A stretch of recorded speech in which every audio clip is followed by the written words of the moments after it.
बैतरणी बन्या स्रोतरे धुसुरी नदी गाँवर भासी जाइथिबा जणे वयस्क लोक एक गछ उपरु उद्धार होइचंती तांको उद्धार करिसंती उद्धारकारी दल उद्धार होइथिबा व्यक्ति नीलमणि साहू गतकाली संध्यारू रास्तार आसुथिबा बेले से भासी जाइथिले तेबे सारा राति गछ उपरे फसी रहिथिले आज सकाळू बोट सहाय्य उद्धार करिसंती अग्निशम बाहिनी दुई दिन हेला बढ़ी चलीछि बैतरणी और शालंदी नदीर जलस्तर विपद संकेतर बहु ऊर्ध्वरे बन्या जल प्रवाहित हेउथिबारु नदी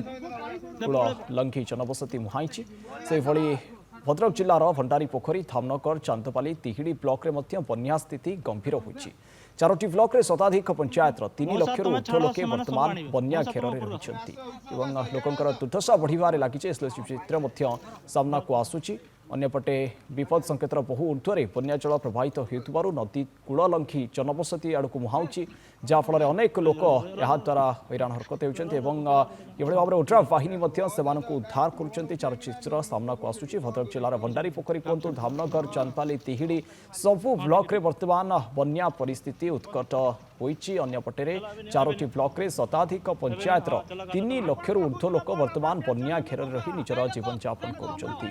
चारिआडे बन्या जोगु दुर्दशा बढ़ुछि एवं लोकंकर समस्या मध्य बढ़िबारे लागिछि अन्यपटे राज्य रे वर्षा मध्य लागि रहिछि सीधासख लाइव जोड़ी होती आम रिपोर्टर बाबाजी पाढ़ी अधिक आलोचना करवा बाबाजी वर्तमान जहाँ कहुच्छे चारोटी पंचायत लक्षाधिक लोके वर्तमान बन्या घेर में रही चारिआड़ी बन्या जल उत्कट समस्या उभा होती स्थिति कौन रही वर्तमान बाबाजी देखो आम अच्छु बर्तमान अलौकी देखो आम अच्छु धामनगर अच्छु धामनगर ब्लॉक जो हर्षणाबाद पंचायत धुसुरी पंचायत अर्जुनपुर हलपुर नदी गाँ दोबल खड़ीमार आदि पंचायत बर्तमान जलानब होती धामनगर बैतरणी जो बन्या आसी गंभीर परिस्थिति बर्तमान देखा एवं भी आज 3 दिन पर स्थिति गंभीर रही जेहेतु आखुआपदा निकटे एवं विपद संकेत बहु ऊर्ध्वे बन्या जल प्रभावित होती बर्तमान बैतरणी बन्या जल कमिबार ना धरनी कारण गतकाली पूर्णमी जाइए समुद्र मध्य जुआर रही अंपटे शालंदीर जो राजघाट 17 फुट थिला विपद संकेत बर्तमान 18 फुट पर बन्या जल प्रभावित हदर डैम 3टी खोला गेट खोल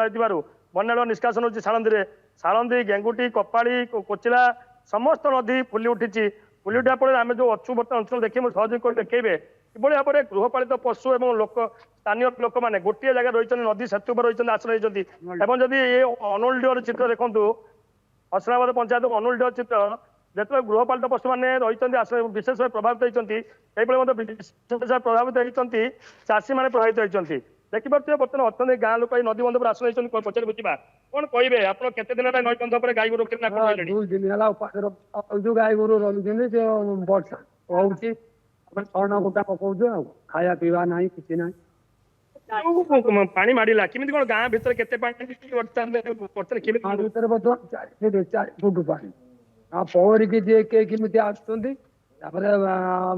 बहुत हताश हईराण जावा आसबार सुविधा ना केतोटी गाई गोरु आप कौन केमी रख गाई गोरु 3टी बहुत गाई पोल खंडे खंडे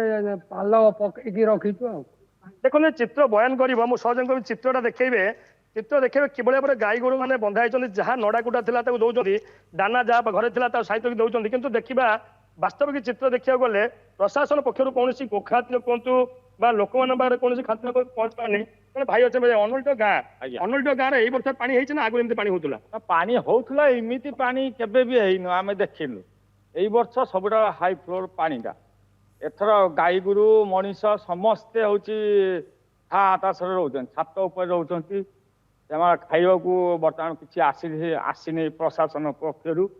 आम एमती असुविधा रही माने आज रोषे कौन कर सब आनिकी शुणुले सरपंच आसी पहुंचले किंतु निज जहाँ सक्षम से किसी दाना लोकंकर समस्या बढ़ी जदिव प्रतिवर्ष बन्या आसे किंतु ए वर्ष अधिक मात्रा पानी आसी